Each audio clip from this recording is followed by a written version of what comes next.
Olá pessoal, tudo bem? Hoje vocês não vão ver meu rosto porque o programa resolveu me burlar. Nós vamos agora falar sobre o modernismo no Brasil, né? Então no Brasil o modernismo teve duas fases. A primeira fase, vamos ao contexto histórico. O Brasil, nessa primeira fase do modernismo, era a fase da República, chamada de República Velha. Acho que vocês estudaram isso em história, né? Esse contexto era marcado por oligarquias cafeeiras, né, de São Paulo e de Minas. E nesse momento que nós estávamos vivendo, essa fase do modernismo, elas dominavam a cena política do nosso país. Eles ficavam alternando o poder, impedindo que outros indivíduos de outros estados, por exemplo, fossem para São Paulo. Fora do país estava acontecendo a queda da Bolsa de Nova York e a crise de 1929. Tá? Que foi o evento responsável pelo início da Segunda Guerra Mundial, certo? Bom, essa maneira de agregar estéticas e estilos modernos estava ligada à sintonia de espírito que as pessoas estavam vivendo naquele momento, né? A ebulição, ou seja, o tanto de informações que as sociedades estavam recebendo, né, no início do século XX. Para vocês terem uma noção, a São Paulo, que é um dos principais centros urbanos do nosso país, crescia assim alucinadamente.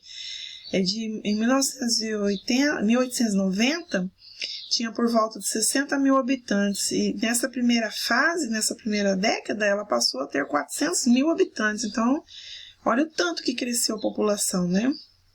E essa mudança foi acompanhada pela construção de infraestruturas e grandes edifícios, né? Que era patrocinado por essa burguesia aqui, tá? Da época. Então, passava-se por grandes transformações no país, né? Aí teve a Semana de 22, que vocês já estudaram, né? Foi realizada poucos meses antes da primeira transmissão oficial de uma rádio brasileira, né? Foi feita a partir de uma antena instalada no Alto do Corcovado, no Rio de Janeiro. Então, o contexto de mídia e informação, que chamava Revolução Elétrica, foi marcado pelo surgimento do rádio e da televisão, nessa época, né? E quais eram as características dessa época que as pessoas estavam vivendo? O modernismo, né? A primeira fase. A ruptura com o passado. Esse período de 1922 a 1930 foi bem radical, tá? Justamente em consequência da necessidade de definições, né, que as pessoas tinham, e todas as estruturas do passado. As pessoas tinham vontade de crescer e a cabeça estava mudando, né? Então, apesar da resistência das correntes conservadoras, as artes brasileiras passaram por profundas transformações nessa época da Semana de Arte Moderna, que eu acredito que vocês já estudaram, que vem antes, né? Aí o que tinha também? Qual era a outra característica? Bom, a primeira característica é a ruptura com o passado. E também o nacionalismo. Eles buscavam, né, gente? Estavam à procura nessa época de uma língua originadamente brasileira, tá? Ficavam na tentativa de repensar a história do nosso país. E também buscavam a valorização do índio, que diziam também nessa época ser um elemento verdadeiramente brasileiro. O anti-academicismo, o que era isso, gente? Eles contrapõem a elitização da arte, né? Defendida pelo movimento do parnasianismo. Então, a geração de 20 retomou o folclore brasileiro e propôs uma poesia simples, gente, de versos livres, não precisava ter rima nem ritmo, né? E a sintaxe rebelde, repleta de tons confessionais, ou seja, confissões, que valorizava a linguagem do dia a dia, né, a linguagem coloquial, e que incorporava a fala do povo, tanto nas obras, nas poesias, quanto nos livros que eram feitos nessa época, tá bom? Então, anti-academicismo. O que é acadêmico? A faculdade, no caso a escola. Então, por isso que fala anti-academicismo, porque eles não se preocupavam com a linguagem mais culta, tá? Era uma linguagem comum. Bom, o que eles começaram a fazer nessa época? Micropoemas, às vezes um poema de uma linha, um verso apenas, gente, e dentro daquele verso você conseguia fazer várias reflexões, tá? poemas piada, paródia e humor, tá? Os primeiros modernos fazem uso de poemas com poucos versos. Às vezes eles falam poema pílula, que é um poema... pílula não é pequenininho, e ele faziam esses poemas pílulas, tá? Então era uma das características, micropoemas ou poemas pílulas, poemas piadas, as paródias e os humores, tá bom? Dentro dos poemas e dentro dos livros, das obras da época. A valorização do cotidiano também fazia parte das poesias e dos livros que eram escritos nessa época, tá? A observação da movimentação, a atitude das pessoas nas ruas, as lembranças da infância, o saudosismo, né, a saudade da cidade de São Paulo, tudo isso era expresso, gente, em histórias simples, utilizando uma linguagem simples, tanto nas poesias quanto nos livros. Também surgiu nessa época manifestos, manifestos e revistas. E o que eram isso? Bom, para que foram isso, né? Foi importante instrumento para divulgação do artístico ideológico de grupos de escritores modernos da época, tá? Em meio a essa grande produção, corriam três correntes de pensamento, ganhavam força nessa época, né? O pau-brasil, o verde-amarelismo e a escola da anta e antropofágico. Então, isso aqui era uma revista, né, Klaxon, né, que foi o meio dos manifestos. Essas revistas, esses manifestos eram escritos nessas revistas. E essas revistas, gente, não duravam muito tempo em circulação, elas duravam pouco tempo, tá? Bom, o primeiro movimento escrito na revista, o movimento Pau-Brasil. Esse movimento Pau-Brasil, que tomou lugar na primeira fase, conhecida como a fase heróica, fase que apresentou diferentes formas de abordagem da pátria. Até teve início em 1924, a partir da publicação do livro Pau-Brasil, e foi da autoria de Oswald de Andrade, tá? E quem ilustrou foi a Tarsila do Amaral, que era sua esposa na época. Bom, o que o movimento Pau-Brasil fazia? Ele era nativista, defendia a poesia brasileira de exportação. Tal como o pau-brasil foi o primeiro produto brasileiro a ser exportado, Oswald de Andrade desejava que a poesia brasileira se tornasse um produto cultural de exportação, que os outros países, né, começassem a consumir nossa literatura, tá? Daí a escolha desse nome, Movimento Pau-Brasil. Então ele defendia a poesia brasileira de exportação. Bom, assim, para além do resgate do primitivismo, são as características desse movimento: a revisão crítica do passado histórico do nosso país, abandono do academicismo, né, ou seja, uma linguagem mais simples, a valorização da identidade nacional na figura do índio, originalidade, linguagem coloquial e bem-humorada, tá? Bom, depois tivemos o momento antropofágico dentro dessas revistas, era outro movimento. Esse já era liderado por Oswald de Andrade, também em Tarsila do Amaral. E qual era a finalidade? A finalidade era estruturar uma cultura de caráter nacional. A proposta do movimento era assimilar outras culturas, mas não copiar, só assimilar essas culturas de fora.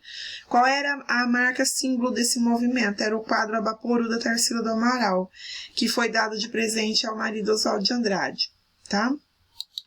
Bom, esse termo antropofágico, muito feio, senão foi utilizado como associação do ato de ruminar, assimilar ou deglutir.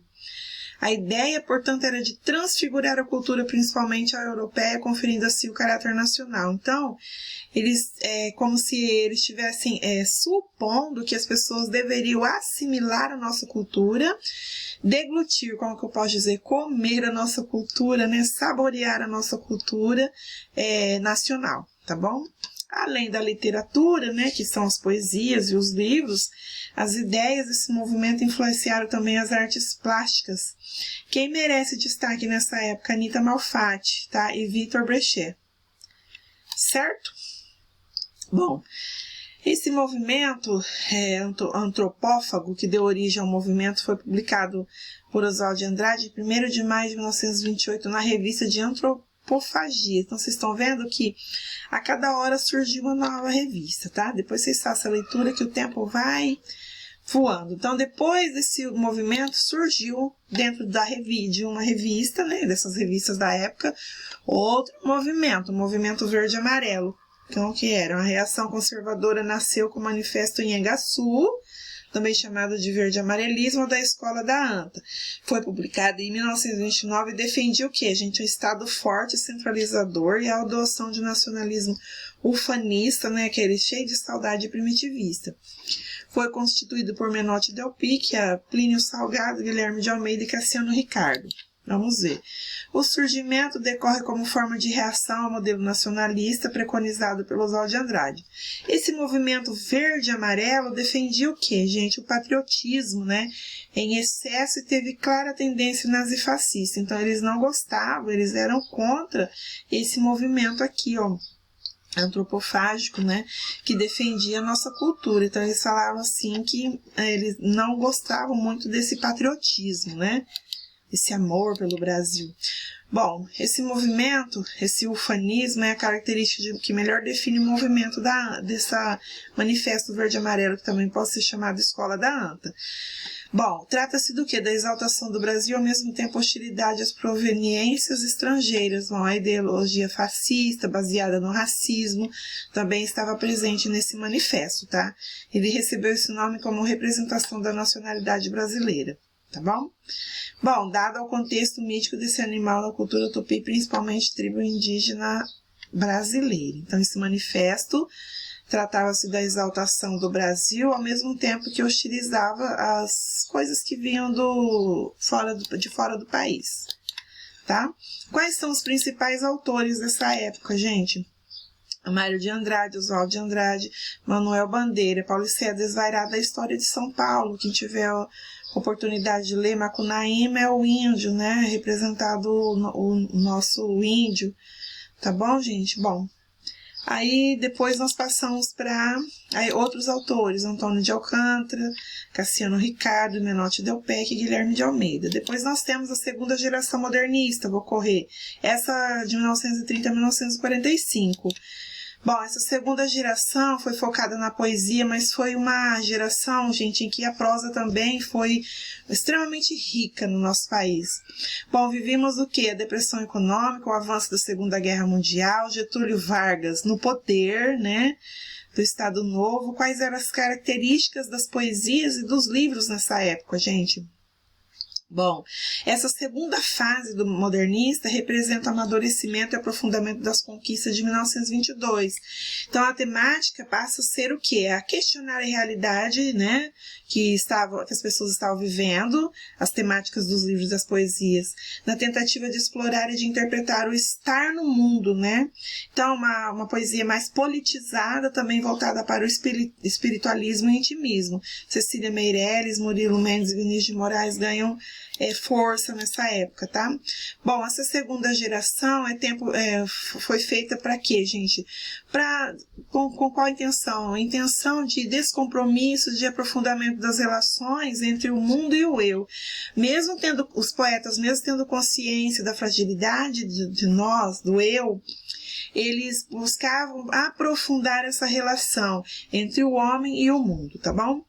Bom, dentro das suas obras, poetas que se destacam nessa geração: Murilo Mendes, Carlos Drummond de Andrade, Jorge Lima, Cecília Meirelles e Vinícius de Moraes. Aqui tem um poema, um trecho de um poema da Cecília, né?